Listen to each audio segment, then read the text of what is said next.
Andersen. All right, guys, well, it's a beautiful day in the neighborhood, but unfortunately not such a beautiful time right now with the GL550. We just put the video out yesterday of just showing this thing and introducing it to the channel, and we're already having issues. Essentially, this morning we took it out. I should preface, actually, it rained very hard last night. We took it out to drop my son off to school this morning, and we're driving it back. I started getting some weird warning, like third brake light warning, brake light left, right. Turn signal was being weird for a second. The parking sensors were illuminating out of nowhere and making the beep noises. So I was like, all right, definitely think water got in somewhere, and most likely the rear hatch area and the SAM compartment. So get home and take everything apart. Definitely see water. I'm like, all right, let's try to clean this out. I'm using compressed air and a microfiber and just kind of going over everything to get the water out. Use contact cleaner to spray a few things off. And then the key fob stops working. The rear hatch soft close stops working. SRS restraint warning. Fuel gauge not working. Super weird. So I am going to dive into the back right now. Surprisingly, I don't really see many X164 rear SAM removal type videos on YouTube. I don't know if I could find any, to be honest. And there's a few different locations these are at, depending on what year and what drivetrain you have in your GL. So on this, it's in the rear hatch by the brake light. Some of them are by like driver's seat. Some of them are under the third row seat. I don't know, something like that. So if you have a GL550, this video would be for you. I'm going to pull everything apart, try to clean everything up. I'm going to unhook the battery as well to try to reset everything first, just to see if we get some things functioning again. The key fob not working sucks. So there's also a keyless go module back there. And just overall, this is, I'm not a big fan of what's going on right now, but got to get it solved, because obviously this is supposed to be the new family hauler and can't have it running like this. So still starts up and runs fine. It's all that functioning, but the rest of the car is definitely not happy. So let's try to figure it out. All right, guys, so one of the first issues with, after I picked up this car that I realized was this aftermarket ground cable that they have on here. I mean, A, is concerning, like, why did they change that? And B, it is definitely not making a good connection. Some of these types of terminals just don't, like, seat right on the battery, actual terminals. And this one just definitely was. Like, it was seemingly tight, but I could still wiggle it around. So when I do put it back on, I'll try to crank it down. Maybe leave this off for a little bit, put it back on, and see if we get anything that comes back to life. And if not, then of course I'll start ripping everything out of the trunk. In here, when I first opened it up, there was a bunch of water sitting on this speaker, or whatever. If this is a sub or whatever it is, it was definitely water sitting on there. And then this SAM module has definitely been at least messed around with at a certain point, because it was not attached. So I attached it back, and I know the keyless go module is also somewhere back here. So this is not ideal, guys, but yeah, I'm gonna start with the battery, put that back on and see if we get everything, but I'm gonna leave it unhooked for a good 30 minutes. All right, guys, and somebody has definitely been back here before. I just took that trim off. The two bolts were missing, and you can see that ain't good right there. We've got what looks like water deposits. Maybe not, actually. It's hard to tell. That could be some type of, I don't know, factory coating on those rubber trims. But down here, there's just a whole lot that lives down here on these things. There's a bunch of modules, so there's definitely water down here. Yeah, I gotta just get all this stuff out of the way. All right, guys, well, I think I figured out why my rear hatch mechanism wasn't working to start off. These two cables were totally unplugged, and definitely looks like water got in here before. I don't even think this module is sitting how it's supposed to be. Let me try to work my way. Nope, let's just come out like that.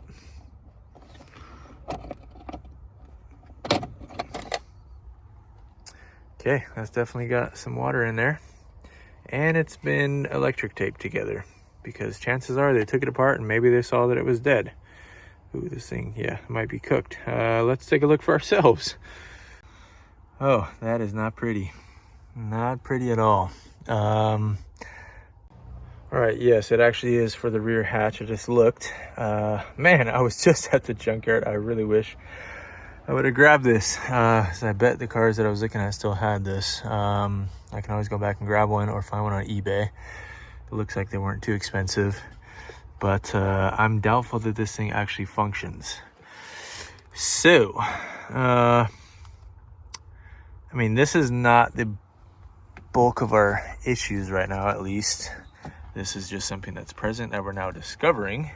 Underneath here, which this has also definitely been messed with at some point, possibly even replaced. I don't know if this is the SAM or if they're both the SAM, or if that's just a fuse panel. That's typically what the SAMs look like for the rear. This might be some other type of module.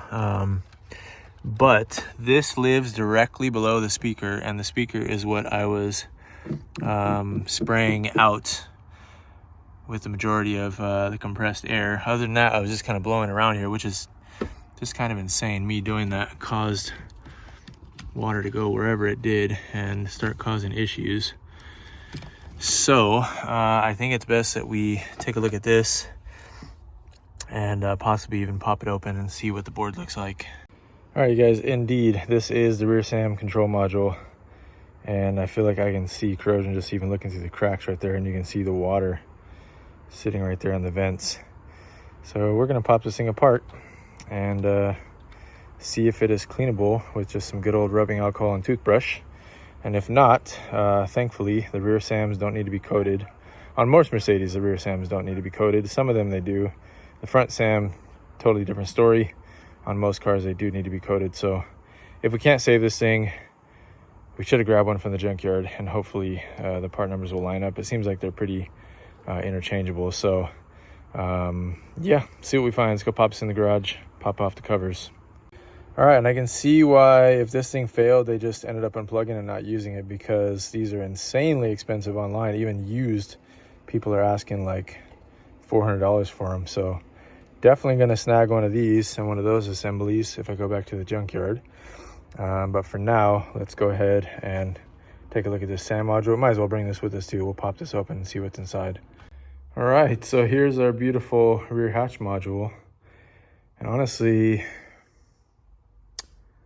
I mean, I don't see anything burnt up. Maybe. Yeah, maybe not. Okay, that thing might be smoked right there. So this thing's probably not worth trying to clean up. I mean, for experimentation purposes, I guess we could, but probably not, because that thing looks dead right there.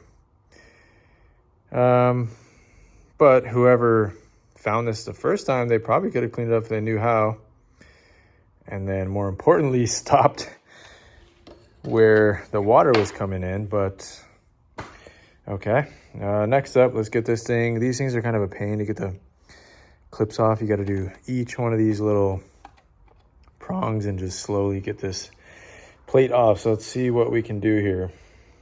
All right, guys, well, decent news in the back. There is definitely some water. You can see that slosh from the front, but as far as all the connections go, the solder still looks clean on this side of the board. But you can see like there's water dripping literally in here. So get the back of the board out. It's all these little side pins. You basically just got to use a bunch of screwdrivers, get that back plate off. And now to get this upper plate, we're basically going to have to,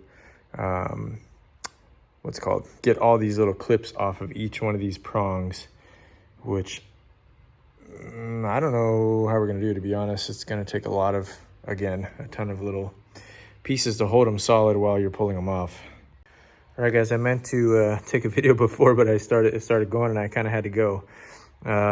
Basically, hopefully you got a set of these. These are like terminal keys. Had to use tiny screwdriver wedge these little clips back and plug one into each spot basically.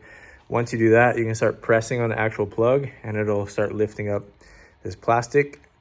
So now should be free. And yep, there's some corrosion. All right, sweet. Good thing is it doesn't look too bad, but yeah, let's get this cleaned up. All right, what you want to use is basically as close to 100 proof isopropyl alcohol, rubbing alcohol. It's got to be above like 91%, so don't use anything else. You can use electronics cleaner. I am not going to right now because sometimes I don't have good luck with that stuff as far as spraying it right on the board like this. So I'm going to use rubbing alcohol and a soft bristle toothbrush and try to get as much of this off here as I can. There's definitely some stuff behind the connections back here, so it might be a little tricky to get to, but we will try our best. And if we can't save it, luckily there are other rear SAM modules out there to be had. And more importantly, we need to solve our issue. Oh, that's gel, which is good. I thought that was water. More importantly, we need to stop the water from coming in so that stuff like this doesn't happen in the future. All right, guys, one Walgreens run later. Got the 91%. Surprisingly enough, I went to 2 stores trying to find it. They only carry 70% in most of the stores. I don't know what's going on there, but anyways, drinking some juice, ready to take off this juice because it doesn't look happy as of now. So let's try to clean this up and fingers crossed, say a prayer, help us out a bit. All right, guys, here is the board cleaned up. I did the best I could working with what I got. And the other board, I do not think this is salvageable, mainly because it looks like one of the MOSFETs over there has a dead leg on it. You know, who knows, maybe the rest of the board will still function enough to do what it needs to do, but I'm just not going to risk plugging this back into the car. This is like a safety hazard to me because if something like this gets hot, it has a huge aluminum sink on it, which means it probably already runs hot. And if it's not running correctly, then that could be dangerous. So I will wait to get one of those at the junkyard. This one, though, I'm hopeful for. If it was just functioning fairly well before I started spraying the compressed air and electronic cleaner down there, then maybe we're okay. So I'm going to plug this in and fingers crossed. All right, guys, big jump for joy right now. Just picture Michael Jordan jump, you know. Anyways, yeah, we're good. SAM plugged in, put the battery on right away, unlock the doors, key fob's working, gas gauge working, no more system restraint. And now I'm really curious, is that gonna solve our battery light? Because we should be good in theory with that. However, I still don't like this negative terminal connection. It's just not the proper style. Mercedes ones are like really good and they fit really good on the batteries they're supposed to go on. These aftermarket ones just never quite fit up. So I'm gonna try on this one, but that thing's already cranked down and it's not really making the best connection. You can like wobble it basically. I'm not going to while the car's on, but yeah, I'll try to tighten that down some more and we should be good to go. That is such a relief, guys. So now that that's done, I'm probably going to make this its own video. I won't keep this as part of the junkyard video because that's its own separate thing that we're trying to fix up the car with a bunch of junkyard parts. But if you have an X164, GL450, GL550, depending on years, some of them change, like I said, the SAM module location. This hopefully helps you and shows you that it is indeed savable. I'm tempted now to try that rear hatch module, but I don't think it's worth it. So I'm going to leave that alone and kind of go from there. Let's check if the soft close is working right now. All right, guys, good news. It is indeed working now. So that's great. And in theory, our rear hatch should be fine once we get, I'm probably going to grab the pump that's in there because that thing looks scarily corroded. And I'll grab the module, of course, for sure. I'll try the module first and try to clean the pump up. And if it works, it works. If it doesn't, we will throw in the spare one. But yeah, as far as right now, that is problem solved. So again, if you have one of these things, you run into the issues with lights coming on that are just weird. The rear SAM controls a ton on these cars and can cause a ton of issues, as you just saw. But if you clean it up and get lucky, catch it ahead of time before the corrosion has gotten too bad, you can save it or grab the numbers off of my video or off of yours after you pull it out and try to find a used one in good condition. And then most importantly, we need to do a video on repairing all the seals and doing all of that so that this does not happen again. But yeah, I'm very happy right now. Got the car back in action. My wife will be happy because this is supposed to be her daily driver, and it was disappointing this morning when all this started happening after just buying it a week and a half ago. So that's it. Thank you guys for watching. Peace. Andersen.